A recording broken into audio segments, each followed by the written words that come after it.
S, ಈಗ ತಮ್ಮ ಒಬ್ಬ ನೆಚ್ಚಿನ ನಾಯಕ ರಿಸೈನ್ ಮಾಡ್ತಾ ಇದ್ದಾಗ ಇದು ಸಹಜ. ಸಚಿವ ಎಚ್ ಕೆ ಪಾಟೀಲ್, ಎಸ್, ನಮ್ಮ ನೂತನ ಸಿಎಂ ಡಿ ಕೆ ಶಿವಕುಮಾರ್ ಸಚಿವ ಎಚ್ ಕೆ ಪಾಟೀಲ್ ಅಧಿಕೃತವಾಗಿ ಘೋಷಣೆ ಮಾಡಿದ್ದಾರೆ. ಮಧ್ಯಾಹ್ನ 3 ಗಂಟೆಗೆ ಸಿಎಂ ಸಿದ್ದರಾಮಯ್ಯನವರು ರಿಸೈನ್ ಮಾಡ್ತಾರೆ. ಹೈಕಮಾಂಡ್ ಮುಂದಿನ ಸಿಎಂ ಡಿ ಕೆ ಶಿ ಅಂತ ಹೈಕಮಾಂಡ್ ಹೇಳಿದೆ, ಮುಂದಿನ ಸಿಎಂ ಡಿ ಕೆ ಶಿ ಅಂತ. ಡಿ ಕೆ ಶಿ ಸಿಎಂ ಆಗಲು ಎಲ್ಲ ಸಚಿವರ ಸಮ್ಮತಿ ಇದೆ. ಬ್ರೇಕ್ಫಾಸ್ಟ್ ಮೀಟಿಂಗ್ನಲ್ಲಿ ಸಿಎಂ ಸಿದ್ದರಾಮಯ್ಯ ಈ ಮಾಹಿತಿಯನ್ನು ಹಂಚಿಕೊಂಡಿದ್ದಾರೆ ಅನ್ನೋದನ್ನು ಸಚಿವ ಎಚ್ ಕೆ ಪಾಟೀಲ್ ಅಧಿಕೃತವಾಗಿ ಘೋಷಣೆ ಮಾಡಿದ್ದಾರೆ.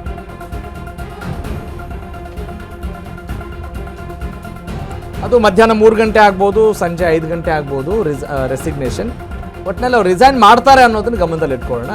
ಸಮಯ ಆಚೀಚೆ ಆಗಬಹುದು. ಇಂಥ ಸಮಯಕ್ಕೆ ಅಂದರೆ ಆ ಸಂದರ್ಭದಲ್ಲಿ ಅವ್ರು ಏನು ಟೈಮ್ ಅಂದ್ಕೊಂಡಿದ್ದಾರೆ ಆ ಟೈಮ್ನ ನಡುವೆ ಮತ್ತು ಇಲ್ಲಿ ತಾವರ್ಚಂದ್ ಗೆಹ್ಲೋಟ್ ರಾಜ್ಯಪಾಲರ ಒಂದು ಉಪಸ್ಥಿತಿ ಕೂಡ ಬೇಕಾಗುತ್ತೆ. ಅವರ ಉಪಸ್ಥಿತಿಯಲ್ಲಿ ಅವರು ರಾಜೀನಾಮೆಯನ್ನು ಕೊಡ್ತಾರೆ.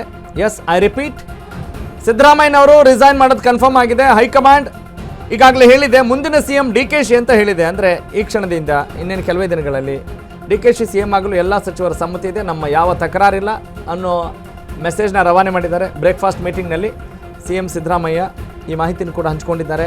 ಅಂದರೆ ಎಕ್ಸಿಟ್ ಶುಡ್ ಬಿ ಸ್ಮೂತ್.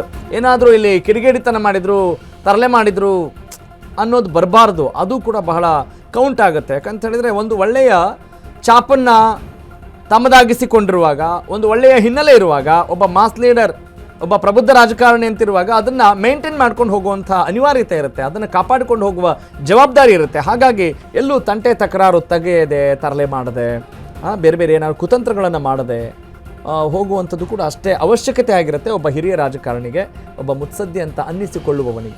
ಹಾಗಾಗಿ ಆ ನಿಟ್ಟಿನಲ್ಲಿ ಸಿದ್ದರಾಮಯ್ಯನವರ ನಡೆ ಇದ್ದರೂ ಇರಬಹುದು. ಓಕೆ, ಎಚ್ ಕೆ ಪಾಟೀಲ್ ಏನು ಮಾತನಾಡಿದ್ದಾರೆ ಅನ್ನೋದನ್ನೇನಾದರೂ ನಾವು ಕೇಳಿಸ್ಕೊಳ್ಬೋದು ಅಂತ ಅನಿಸುತ್ತೆ. ಎಸ್, ಅವ್ರು ಮಾತನಾಡ್ತಾ ಇರೋದನ್ನು ಹಾಗೆ ನಾವು ಗಮನಿಸ್ಬೋದು. ಒಟ್ಟಿನಲ್ಲಿ ಅವರು ಮಾತನಾಡಿದ್ದಾರೆ. ಡಿ ಕೆ ಶಿ ಸಿಎಂ ಆಗಲು ಎಲ್ಲ ಸಚಿವರ ಸಮ್ಮತಿ ಇದೆ ಅನ್ನೋ ಮಾತನ್ನು ಹೇಳಿದ್ದಾರೆ. ಬ್ರೇಕ್ಫಾಸ್ಟ್ ಮೀಟಿಂಗ್ನಲ್ಲಿ ಸಿಎಂ ಸಿದ್ದರಾಮಯ್ಯ ನಮಗೆಲ್ಲ ಮಾಹಿತಿ ಕೊಟ್ಟಿದ್ದಾರೆ. ನಮ್ಮ ನೂತನ ಸಿಎಂ ಡಿ ಕೆ ಶಿವಕುಮಾರ್ ಅದು ಪಕ್ಕಾ ಆಗಿದೆ, ಕನ್ಫರ್ಮ್ ಆಗಿದೆ. ಸಚಿವ ಎಚ್ ಕೆ ಪಾಟೀಲ್ ಅಧಿಕೃತವಾಗಿ ಘೋಷಣೆ ಮಾಡಿದ್ದಾರೆ. ಎಸ್.